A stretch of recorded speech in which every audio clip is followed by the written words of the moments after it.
नमस्कार, मैं प्रियंका। आप देख रहे हैं 4 पीएम। सोशल मीडिया पर एक वीडियो ने तहलका मचा रखा है। वीडियो में लाइव डेमो देते हुए बताया जा रहा है कि आखिर कैसे वीवीपैट को हैक किया जा सकता है। ये वीडियो सोशल मीडिया पर जब से निकलकर सामने आया है, लगातार वायरल है और चुनाव आयोग भी ट्रेंड करने लगा है। इन सब के बीच सुप्रीम कोर्ट के वरिष्ठ वकील प्रशांत भूषण जी ने कई सवाल खड़े किए हैं और सुप्रीम कोर्ट में भी बवाल मचा हुआ है। तो फिलहाल क्या वीडियो है, क्या खबरें हैं, क्या बयान है, हम आपको दिखाएंगे और इसी के साथ इस पर चर्चा करेंगे, समझने की कोशिश करेंगे कि ये वीडियो जो निकलकर सामने आया है, ये अपने आप में ईवीएम हैकिंग का कितना बड़ा सबूत है।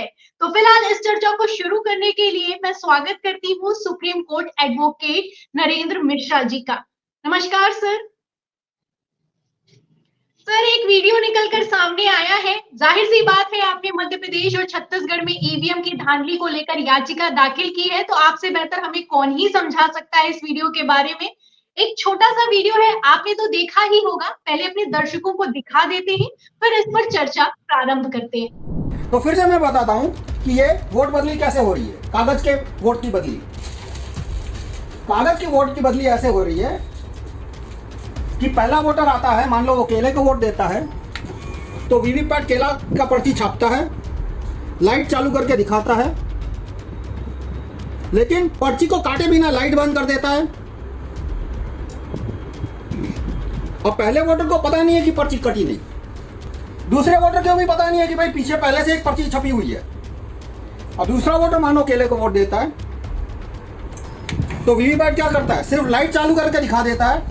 तो लाइट चालू की तो कांच के आर पार केले की पर्ची दिखी। अब लाइट बंद हो जाएगी, बंद हो गई लाइट, अंधेरा है तो अंधेरे में क्या हो रहा है किसी को दिखेगा नहीं, अंधेरे में उसने एप्पल की पर्ची छाप दी। तो सर, आप देख सकते हैं कि ये वीडियो सोशल मीडिया पर वायरल हो रहा है। इतना वायरल हो रहा है कि प्रशांत भूषण जी ने भी इसे शेयर किया है, कई तरह के सवाल खड़े किए हैं कि साफ देखा जा सकता है कि किस तरीके से वीवीपैट हैक हो सकती है। इस वीडियो के सामने आने के बाद कैसे इस मसले को उठाया जा सकता है, क्या कुछ हो सकता है, हमें बताइए सर। पहले तो आपके माध्यम से देश की जनता को नमन कर रहा हूँ, नमस्ते करता हूँ। सारे लोग इतना सपोर्ट किए। ईवीएम की लड़ाई में हमारे लिए प्रत्येक छोटा बड़ा और देश के जितने भी प्लेटफॉर्म है सब महत्वपूर्ण है। इन सारे लोगों को मैं थैंक यू कहना चाहता हूँ, जो रूलिंग पार्टी है, जो विपक्ष पार्टी है, जो हमारे भारत देश के संवैधानिक पदों पर बैठे हैं। सबकी जवाबदेही और जिम्मेदारी है कि पीसफुल इलेक्शंस को कंडक्ट करवाया जाए और कॉन्फिडेंटल होना चाहिए, जिसको लेकर के अभी इस कड़ी में आदरणीय हमारे बड़े भाई साहब हैं प्रशांत भूषण साहब, उन्होंने भी आए हैं इस जंग में हमारे साथ। तो उनको भी मैं अपने आप से थैंक यू कहना चाहता हूँ आपकी वीडियो के माध्यम से। वो हमारे बड़े भाई हैं।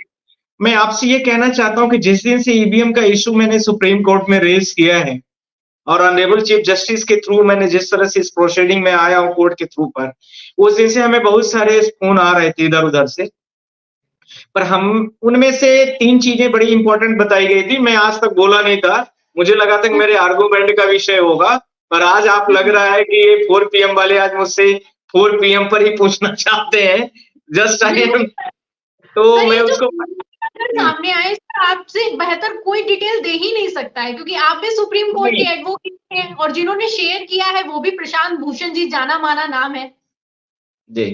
तो मैं अभी तक सोचा था कि कोर्ट में ही मैं प्रोसीडिंग करूंगा, इसीलिए मैंने जो अगला ईवीएम और वीवीपैट और साथ में जो उसमें कोडिंग की गई है, जीरो और बाइनरी कोडिंग जो होती है, उसको मैं इसीलिए प्रिजर्व करने के लिए एप्लीकेशन भी फाइल किया था।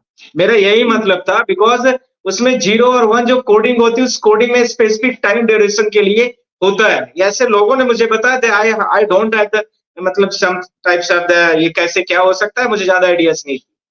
तो मैं भी मैथमेटिक्स ऑनर्स हूँ, फिजिक्स भी मेरा सब्जेक्ट रहा है, तो मुझे थोड़ा नॉलेज तो है। तो उसमें स्पेसिफिक टाइम का डिफिनीशन होता है कि उसका कुछ वर्ड भी दिया गया था, और वर्ड भी मेरे पास ये इसका था टाइमिंग प्रोग्रामिंग, आरडी कुछ करके है, आरडी न्यू कुछ करके। तो उसमें ये थी सारी चीजें कि आप जैसे आपको एक स्पेसिफिक 12 बजे के बाद का, मान लीजिए 3 दिसंबर को मध्य प्रदेश का चुनाव हुआ है, 3 दिसंबर के मध्य प्रदेश के चुनाव के ईवीएम या उसमें कोडिंग डाल दी गई, ये ऐसा कहा गया, ध्यान रखना, ये कहा गया है, लोगों ने मुझे समझाया, उसमें हमारे ईवीएम में ये सर्किट अप्लाई है कि नहीं मैं नहीं जानता हूँ, पर ऐसा लोगों ने मुझे समझाया, वही मैं आपके माध्यम से समझा भी रहा हूँ कि स्पेसिफिक टाइमिंग, स्पेसिफिक डेट सब कुछ डिफाइंड रहेगी। और उसका उदाहरण दिया गया कि घड़ी, जैसे घड़ी हमारे पीछे लगी है, ये करेक्ट 12 बजे का यदि अलार्म लगाया हुआ है मेरी फैमिली के लोगों ने या आपने लगाया, तो करेक्ट 12 बजे ही आएगी और उतने ही सेकंड आपको नॉक करेगी और उसके बाद बेल रिंग बजा करके फिर चली जाएगी। फिर वो अगले दिन 12 बजे आएगी। तो ऐसे ही इस कोडिंग में भी सिस्टम होते हैं कुछ, पर हमारे पास उसका कोई सबूत नहीं था, इसलिए मैं इस बात को नहीं छेड़ा था। Point number 1। पर ऐसे बहुत सारे लोग एविडेंसेस देने को तैयार हैं। पॉइंट नंबर 2, ईवीएम मशीन में कुछ ऐसी एक लेंस और ग्लास के बारे में हमें कुछ चंडीगढ़ से फोन आए थे या गुजरात से भी बहुत सारे फोन आए कि उसमें क्या होता है कि वो यस, तो उसमें जी, ये वीडियो भी मैं ये इसी वीडियो के बारे में भी जानना चाहूंगी, क्योंकि इसमें भी कांच की ही बात हुई है कि ग्लास लगाया गया है। अब वो ट्रांसपेरेंट नहीं है, पर्ची नहीं छपती, फिर भी दिखा दिया जाता लाइट जला के कि पर्ची आपकी छपी है। जी सर। हाँ, यही इसी पॉइंट पर आ रहा हूं। एक तीसरा भी टैक्टिस है, हो सकता है कि वो भी अब कुछ जल्दी ही वीडियो उनके भी आए। तो दूसरा ये है इसमें, जो अभी हमारे बड़े भाई साहब प्रशांत भूषण साहब ने उसको शेयर किया है। इन लोगों ने ये बताया कि जो उसमें ग्लास लगा होता है, जिसको हम लोग 7 मिनट 7 सेकंड या 5 सेकंड के लिए देखते हैं। हमने भी वोट डाला, हमने स्पेसिफिक कांग्रेस को वोट दिया, मान लीजिए हमने वोट डाला और 7 सेकंड के लिए हमें बोला पोलिंग ऑफिसर ने कि आप इसको देखिए सर, आपको दिख गया। पर वो विजिबल जो ग्लास लगा होता है प्रॉपर, वो अभी लेटेस्ट में उसका नया वर्जन आ गया, वो आपको दिखेगा स्पेसिफिक पार्टी को ही आप जिसको कह रहे हैं, उसका रिफ्लेक्शन चलता रहता है। जैसे मान लीजिए पहले, इसके पहले किसी और ने वोट दिया हमसे पहले, तो उसका रिफ्लेक्शन बना रहेगा कि जिसको आपने इसके पहले डाला है वो वही दिख रहा है कि नहीं दिख रहा है। तो वो वाली कंटिन्यूटी के साथ चलता रहता है। तो ये सेकंड इशू होता है, वो बहुत महंगा ग्लास होता है। पहले वो पीछे होता था या आगे, ऐसे कुछ हमें लोगों ने समझाया था, पर हमने बोला था कि आप मुझे ट्रायल समझाओ इसका, क्योंकि मैं अभी नहीं समझ पाया हूँ। पर वो ट्रायल के रूप में हमारे बड़े भाई साहब प्रशांत भूषण साहब ने शेयर किया है, कुछ ऐसा ही था जैसा उन्होंने शेयर किया है। It's very trolley. एक थर्ड भी ऑप्शन लोगों ने बोला है मुझे कि कुछ इंक होती है, कोई स्पेसिफिक केमिकल होता है, उस स्पेसिफिक केमिकल का मैं कहीं लिख के डायरी में लिखा रखा होगा, वो केमिकल से भी होती है ये सारी चीजें। उस केमिकल के डालने के बाद उसमें प्रॉपर कुछ होता है। अब वो उतना मैंने मतलब फोकस नहीं किया, बिकॉज विदाउट एविडेंस हम कुछ बोलना नहीं चाहते थे। पर ये जब सारी चीजें आती है, इस तरह से भी टेम्परिंग होती है, इसमें कोई शक नहीं है। मैं तीसरा पॉइंट में बात करना चाह रहा था। अब इसके साथ में आप कुछ जानना चाहती है, पूछे प्लीज। सर, ये जो 3 पॉइंट बताए काफी अहम है और आपने याचिका भी दाखिल की है, तो इसलिए आप बेहतर समझते भी हैं कि पहला पॉइंट, इसमें टाइम और डेट को फिक्स किया जा सकता है। दूसरा, इसमें बाइनरी डिजिट्स चलते हैं, 0 और 1 आपने बताया। कांच को लेकर आपने बताया, जो हमने वीडियो भी दिखाया है कि लाइट जलाते हैं लेकिन पर्ची प्रिंट नहीं होती है। इंक को लेकर भी सर खबरें निकलकर सामने आई कि इंक प्रिंट करती है, लेकिन ये पर्ची जब गिरती है तब तक ये इंक उड़ जाती है। इस तरीके की खबरें निकलकर सामने आई। तो टेम्परिंग के, हैकिंग के, जी, ये तीनों चीजों के बारे में मुझे नॉलेज तो है, पर मैं बिना, वो आप भी जानते हैं, हम भी जानते हैं, कॉमन पीपल भी जानता है, इलेक्शन कमीशन की पूरी बॉडी जानती है, जो मैन्युफैक्चरिंग करते वो भी जानते हैं। पर हम जब तक सबूत हमारे पास सामने न आ जाए, तब तक हम किसी चीज को डिबेट पर नहीं रखना चाहते थे। पर आज आप लोगों की मन की इच्छा थी कि इस तरह से चीजें हुई हैं, तो मैंने आपके माध्यम से पूरे भारत देश की जनता को बताना चाहता हूँ कि ये संभव है, इट इज पॉसिबल। यहाँ पर ये सर समझने वाली बात भी है, क्योंकि ये मन की इच्छा से बड़ी बात ये हो गई कि प्रशांत भूषण जी ने इस वीडियो को शेयर किया, पहली बात, और उन्होंने शेयर करते हुए लिखा भी कि खुद देख लीजिए कि किस तरीके से ईवीएम वीवीपैट मशीनों से छेड़छाड़ होती है, तो ये कांच क्यों बदला गया, इसको भी लेकर उन्होंने सवाल खड़ा किया, बाकायदा वीडियो को शेयर भी किया है। अब यहाँ पर सर मैं आपसे एक ये सवाल करना चाहूंगी कि चुनाव आयोग ने अभी एक बयान दिया था, इसको लेकर खबर भी निकलकर सामने आई, खबर भी दिखा देती हूँ। 7 दिसंबर को ये खबर निकलकर सामने आई कि चुनाव आयोग ने कहा था कि जिस तरीके से विपक्ष लगातार, 3 दिसंबर को रिजल्ट आए थे, जिस तरीके से विपक्ष लगातार आरोप लगा रहा है कि ईवीएम को हैक किया गया है, वीवीपैट को हैक किया गया है, आप सबूत लेकर आइए, और अगर आपके पास सबूत नहीं है तो नोटिस जारी किया जाएगा। तो सर ये जो वीडियो है, ये सबूत में काउंट होगा कि नहीं होगा? बिल्कुल एविडेंस के तौर पर काउंट किया जाएगा। और इसमें प्रशांत भूषण साहब ने जिस वीडियो को शेयर किया है, उस संबंधित व्यक्ति को नोटिस करेंगे और नोटिस करके इनको बोलेंगे कि आप मुझे दिखाइए, वो दिखाने भी जाएंगे, उसमें भी कोई दिक्कत नहीं है। पर ये इतना टर्म कंडीशन लगा देंगे कि वो दिखाने के काबिल बेचारा बनेगा नहीं। फर्स्ट, सेकंड, ये अपना वीवीपैट नहीं देंगे, आपका ही सब कुछ जानेंगे, और जब समझेंगे कि अब ये दिखा सकता है तो फिर टर्म कंडीशन लगा देंगे कि किसी तरह से भाग जाए, कि अपना अप्रूवल, अपनी इमेज बची रहे, इलेक्शन कमीशन ऑफ इंडिया की कोई क्वेश्चन न करने पाए, क्योंकि स्पेसिफिक लोगों को, स्पेसिफिक व्यक्ति को, स्पेसिफिक पार्टी को आपको जिताने के लिए आप बैठे हैं, क्योंकि आप जनता की आवाज तो सुनना नहीं चाहते, आप कंप्लेनेंट्स की कंप्लेंट सुनना नहीं चाहते, आप जो विपक्ष का अलायंस है वो आपसे टाइम मांग रहा है 6 महीने से, आप उसका सुनना नहीं चाहते, देखना नहीं चाहते, आपको तो सिर्फ एक चीज कहना है कि हम पूरा पाषाण युग में चले जाएंगे, और चीजों को आप पूरा पाषाण में नहीं जाते हैं, पर इसमें आप पूरा पाषाण में जरूर चले। आप मॉडर्न एज में आ जाइए, मॉडर्न एज में बहुत सारी, एक ईवीएम की कैपेसिटी, प्रियंका जी, एक ईवीएम की कैपेसिटी 1000 वोट की होती है मैक्सिमम, इतना लगभग पोलिंग में इतनी वोट पड़ती नहीं है, सबसे बड़ी जो पोलिंग होगी लगभग 1000 या 2 मशीनें की थी, 1000 ईवीएम से पर्ची, मतलब वीवीपैट से पर्ची निकली, उसको काउंट करने में आपको कितना टाइम लगेगा, मुझे नहीं समझ में आ रहा है कि कितना टाइम लगेगा। फर्स्ट, सेकंड, 1000 की नोटों की मैं गड्डी आपको दे दूं तो बहुत एक्सपर्ट लोग ऐसे होते हैं कि मुझे लगता है कि 5 मिनट में गिन के आपको सब बता देंगे।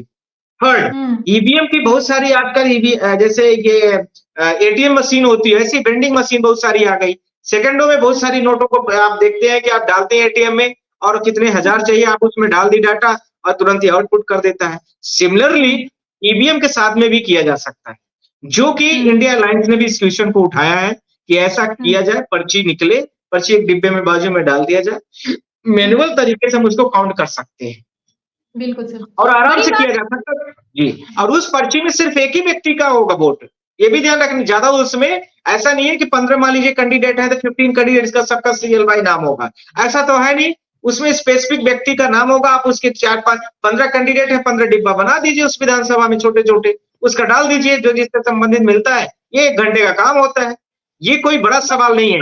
सवाल सिर्फ और सिर्फ एक चीज का है, इलेक्शन कमीशन ऑफ इंडिया को नहीं करना है, बस इस चीज का सवाल है, उन्होंने दृढ़ निश्चय कर लिया है जी। सर यहाँ एक चीज भी ऐड ऑन करना चाहूंगी, सुप्रीम कोर्ट में उन्होंने जवाब भी दिया कि एडीआर ने जो याचिका डाली थी उसको लेकर चुनाव आयोग ने सुप्रीम कोर्ट में कहा भी कि हम सारी पर्चियां 100% नहीं गिन सकते हैं, अगर गिनेंगे तो जैसा कि आप कह रहे हैं, उन्होंने कहा कि हम पुराने जमाने में चले जाएंगे। अरे जब लोगों को शंका है तो गिन दीजिए, क्या ही दिक्कत है उसमें।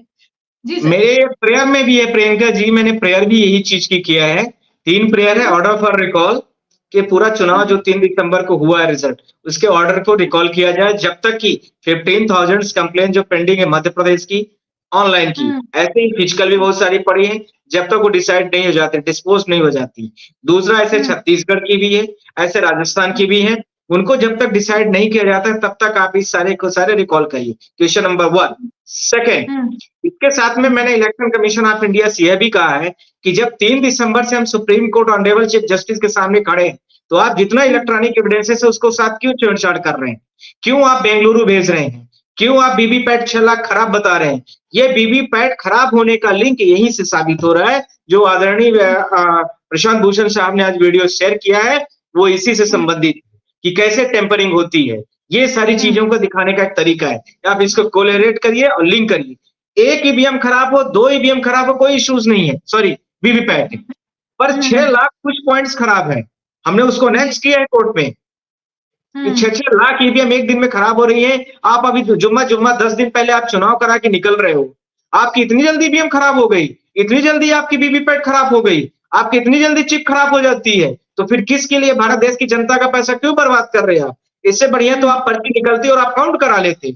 ईवीएम खराब भी थी तो कोई बात नहीं थी, वीवीपैट खराब भी थी तो कोई बात नहीं, हमने बात करते फिर उस पर। मेरी बात समझ में आ रही है ना आप, मैं क्या कहना चाह रहा हूँ? बिल्कुल सर। और जहां तक सर एक और चीज पूछना चाहूंगी, जहां तक सर आपने टर्म्स और कंडीशन की बात की है कि जो वीडियो निकलकर सामने आया है, जो वायरल भी हो रहा है, चुनाव आयोग से सवाल किए जा रहे हैं, प्रशांत भूषण ने भी उसे शेयर किया है, उस वीडियो की अगर बात की जाए तो सर 2017 की अगर बात की जाए तो ये लोग टर्म्स एंड कंडीशन लगाने में बिल्कुल माहिर हैं, क्योंकि चुनाव आयोग ने, अगर 2017 का केस में आपको याद दिलाऊं तो चुनाव आयोग ने खुद ही चैलेंज किया था 2017 में जून के महीने में कि अगर आपको पता है कि ये हैक हो जाती है, टेम्पर हो जाती है, तो आइए इसे हैक करके दिखाइए। दिल्ली विधानसभा में आम आदमी पार्टी के नेता सौरभ भारद्वाज ने उसे हैक करके भी दिखाया, एक ईवीएम भी लेकर आए। उसके बाद कह दिया कि ये तो चुनाव आयोग के बाहर की ईवीएम है, ये ईवीएम से हमारा कोई लेना देना नहीं है, उसको खारिज कर दिया गया। तो इस तरीके से सर जो ये वीवीपैट को हैक करके इन लोगों ने दिखाया है, इसको भी खारिज किया जा सकता है क्या?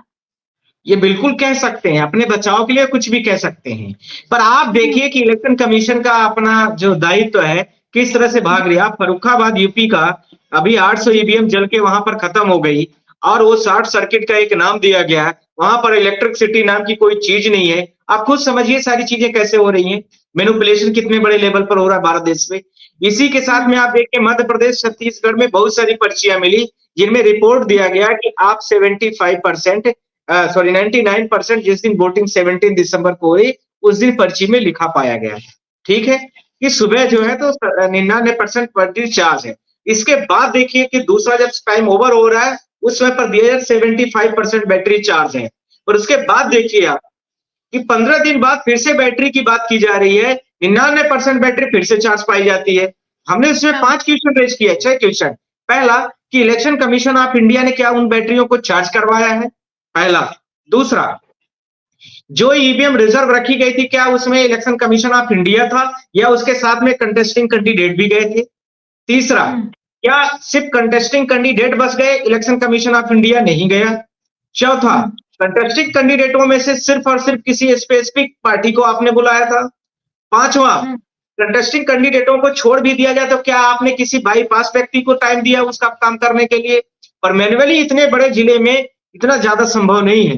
तो मुझे जो अनुमान लग रहा है, मैं आपके माध्यम से पूरे भारत देश की जनता को आज यह कहना चाह रहा हूं, इलेक्शन कमीशन ऑफ इंडिया के पास इसका कोई जवाब नहीं है। पूरा भारत देश इसके परेशान है कि कैसे इलेक्ट्रॉनिक एविडेंस ये जो है ईवीएम चार्ज हुई है। मुझे जो लग रहा है कि 2 इसमें ईवीएम हो सकती है कि ईवीएम में 2 बैटरी लगाई गई होंगी और एक बैटरी को चार्ज करके छोड़ दिया गया जो चुनाव के दौरान पर रही होगी, और दूसरी बैटरी जो रही है वो बैटरी चुनाव के जिस दिन रिजल्ट निकाला गया उस दिन चालू हुई। और वो हो सकता है कि वो जो डाटा डाला गया होगा वो डाटा ऑपरेट किया गया होगा। जो मेरे दिमाग में ये बात आ रही कई दिनों से कि ये भाई इतने बड़े लेवल पर तो संभव नहीं है, मुझे लग रहा है तो ये ऑटोमेटिक तो हो नहीं सकता।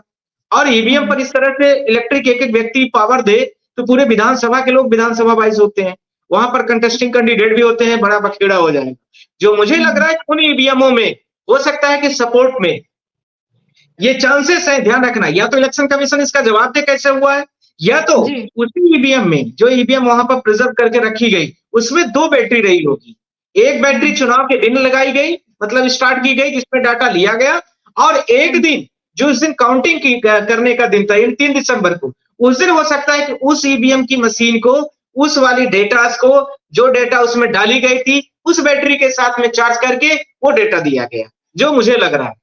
यस सर, होने को बहुत कुछ हो सकता है क्योंकि सर कांग्रेस ने भी इसको लेकर सवाल खड़े किए थे। कांग्रेस ने भी कहा कि जो ईवीएम दिन भर इस्तेमाल हुई जिसमें वोट हुआ है, आखिर वो चार्ज कैसे पाई गई, क्योंकि बहुत वो जाहिर सी बात है कि उनके रिप्रेजेंटेटिव मौजूद रहते हैं। काउंटिंग के दौरान जब ईवीएम निकाली गई तो कुछ ईवीएम 99% तक चार्ज पाई गई। तो इसको लेकर सवाल तो खड़े हुए, जैसा कि आप कह रहे हैं कि हो सकता है 2 बैटरी होंगी, एक को ऑपरेट किया गया या फिर कि एक को हटाया गया। ये सब सवालों के जवाब जब हटाया नहीं गया, 2 बैटरी रही होगी, एक चुनाव के दिन के लिए लगाई गई जिस दिन वोटिंग डलवाई गई, उस दिन वो डेटा ले लिया गया आपसे स्पेसिफिक। ईवीएम में ही 2 पार्ट हो सकते हैं।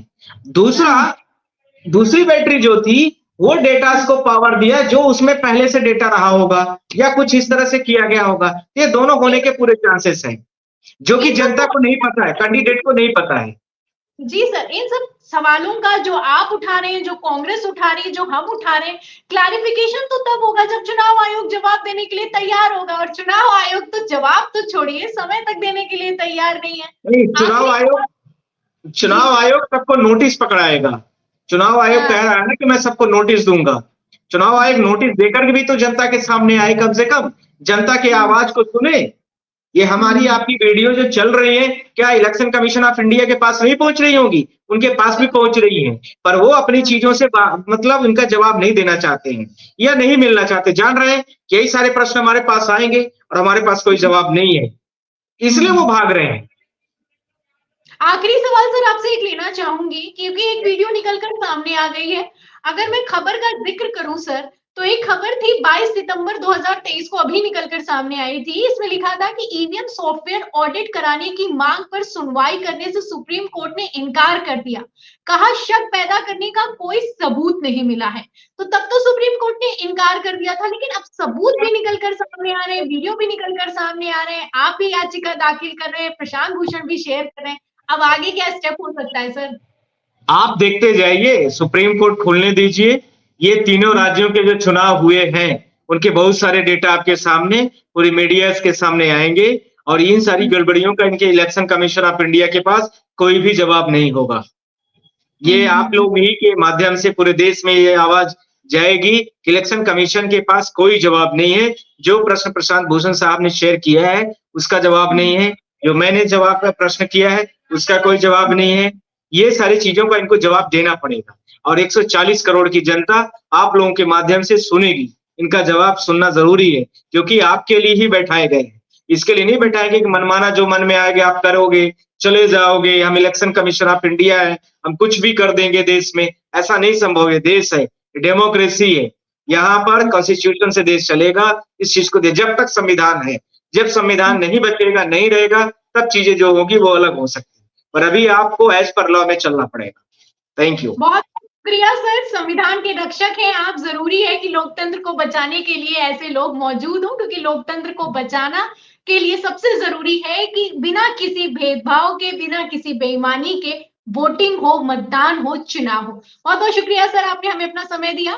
तो ये थे हमारे साथ नरेंद्र मिश्रा जी, सुप्रीम कोर्ट में एडवोकेट है। इन्होंने याचिकाएं भी दाखिल की। हमने इनसे समझने की कोशिश की है ये जो वीडियो निकलकर सामने आया है, जो कि सोशल मीडिया पर वायरल हो रहा है, ये अपने आप में कितना बड़ा सबूत है।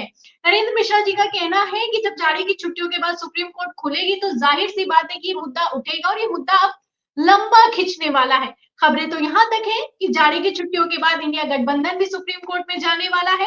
सुप्रीम कोर्ट ने पहले तो कह दिया था, ये कहकर मना कर दिया था सुनवाई करने से कि कोई सबूत नहीं है, लेकिन अब कई सबूत हैं, कई सवाल हैं। इन सवालों के जवाब के लिए सुप्रीम कोर्ट जाने के लिए एडवोकेट तैयार हैं। तो ये थी पूरी चर्चा, ये है वीडियो, ये है खबरें। इस चर्चा पर आपकी क्या राय है, आप क्या सोचते हैं, हमें कमेंट बॉक्स में जरूर लिखें। वीडियो को ज्यादा से ज्यादा शेयर करें ताकि ये सच्चाई दूसरों तक भी पहुंच सके। हमारे चैनल को सब्सक्राइब करें, लाइक करें, हमारे चैनल को ज्वाइन करें। फिर मिलती हूँ अगली खबर के साथ, अगली चर्चा के साथ। तब तक के लिए धन्यवाद।